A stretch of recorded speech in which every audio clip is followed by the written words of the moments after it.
Hi, I'm Ronnie from Ronnie's Garage. Today we're holding our monthly tech meet at my shop, and we're going to be working on steering racks. I'm going to show you how to take them apart, put them back together, and hopefully make them work. And go ahead and... This nut's already loose, that's nice.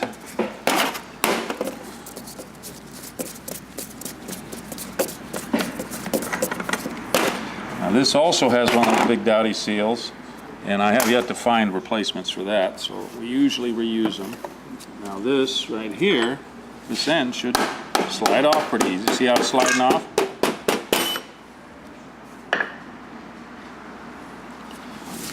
And it also has an O-ring on the inside.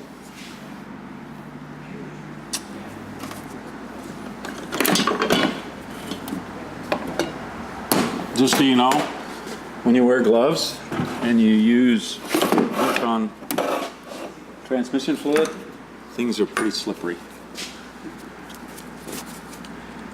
Brake fluid's even worse. Okay, there's that.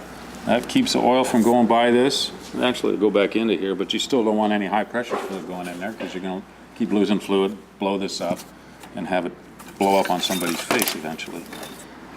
Okay, so this end I'm not sure about yet. We'll see if it knocks loose. There's another one of those seals on there. Let's see if we're lucky on this one too. If this was rebuilt by some people, it might not have been taken off because this is pretty tight. Let's see what happens here.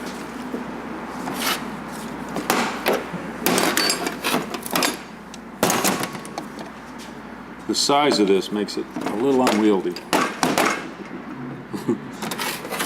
But it's a good equalizer in a bad situation, if you can swing it. If you want to pose for a calendar, you've got props. Oh yeah, size matters. Pose for a calendar, oh God.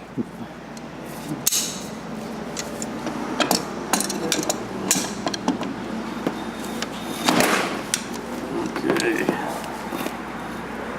Just as I suspected. I'll show you a way to get that off. All right, let's pull our block off. This is the same as the other one, only different. The block is the same, but some other parts are different.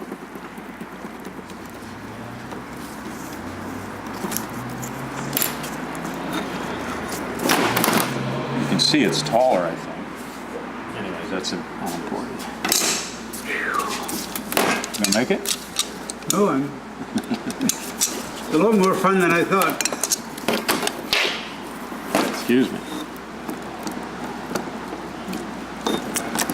There we go.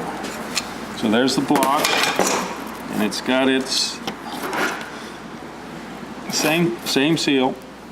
The kits are almost exactly the same on these, except for this seal. I haven't got that off yet. There we go.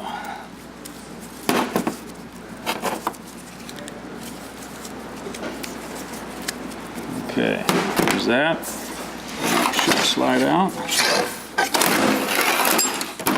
So the rack looks similar, with one difference. One end, it floats. It's on like a pivot. And that's, I think, partly because of the spring loaded on this. It allows it to shift, and it's sealed. The nylon seal is different. It is offset. The other one has a high part in the center, and it's got two shoulders. This only has one shoulder. So you have to make sure you pay attention to the orientation on that. Let's see if this seal wants to. This is more like it's supposed to be. It's supposed to pull off pretty easy. And this is just a U-cup seal, they call it. 1 inch by 1 1/4 or something like that. Let's get this off.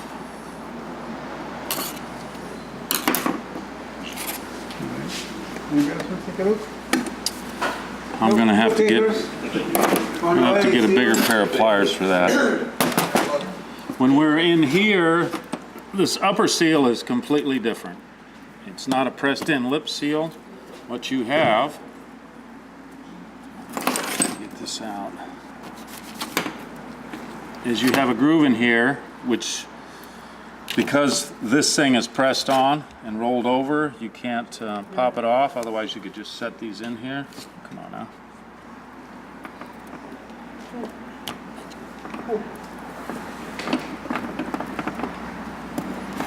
There. Come on. My eye. I mean, you're just digging these off, but can you get spares for that? Spares? What are you saying? Spare parts for that seal. I can't get this rolled plate on the top, like I said before, but these, yes. I see. Those are what you replace. Unless you're Scottish. Exactly, that's what I'm thinking. Ronnie, I apologize to all the Scots out there on Ronnie's TV or whatever. Ray is Scottish and he doesn't mind saving a few pennies. So, I'm sorry, Ray. You don't have.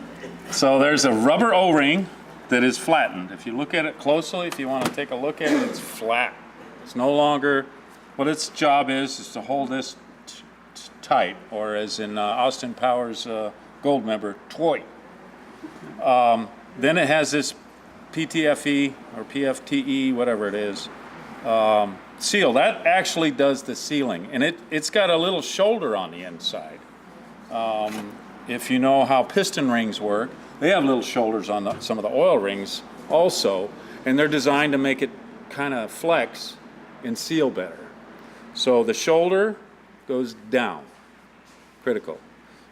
Because what happens then is it creates, it allows it to swing down and seal better. That's how it works on this. This holds it. That's what goes in there. And you can fish those things in there. And the nylon seal will get a little distorted as you push it in, but it usually works out and it just slips right over there. And these actually seal better than the earlier lip seals, in my opinion. So the last thing we got to do, I'm going to have to get some tools. I want to take this end cap off, and I'm going to use a vise, like a professional. Grab that big block on the end and the aluminum jaws.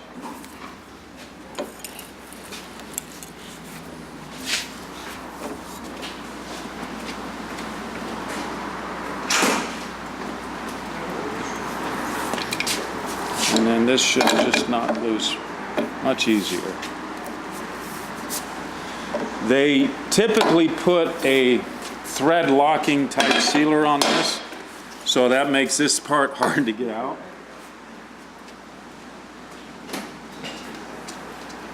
When I put it together, I clean that stuff out. So these can be tight till the very last thread sometimes.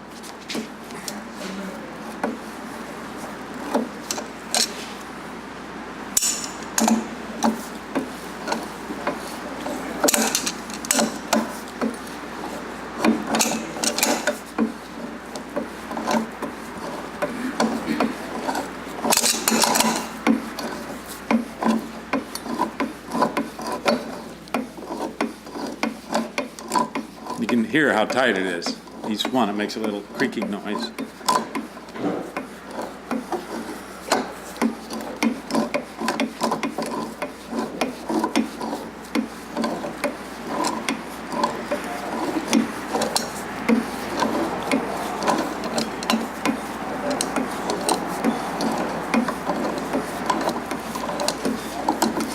There it is.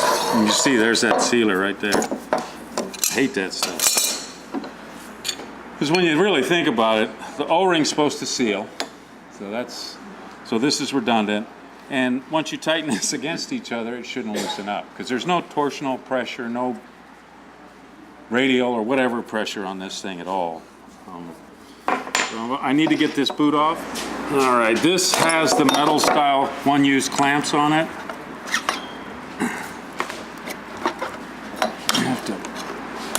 I apologize, but my wrist strength is diminished as I've aged.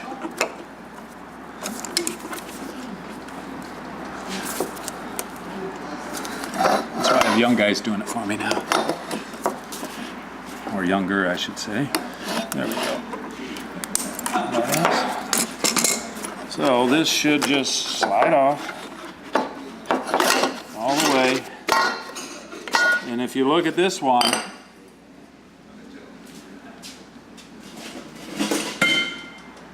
it's different from this one. So since they took this housing that goes on the end and incorporated the boot on it, that's just to center it better. So the boots are equal length on both sides. So you find your center spot. It's usually pretty easy to figure out when it's on there. It might even be this way. Yeah, this is probably it. So that you'll see an equidistant there and here when it's all together. Just pay attention to that when you take it apart. This has a little plastic gasket on here I reuse. One thing to remember is there should never be steering fluid in here. They're packed with grease. I'll put the other one together and show you. Originally, when they the very early ones, they put 90 weight in there. And that was just problematic from the get-go. Always leaking on new cars. So then they sent out a bulletin and told you to pack them with a special grease, which it's not so special really. So all right, that's that. Give me a few minutes and then we'll start putting this one together.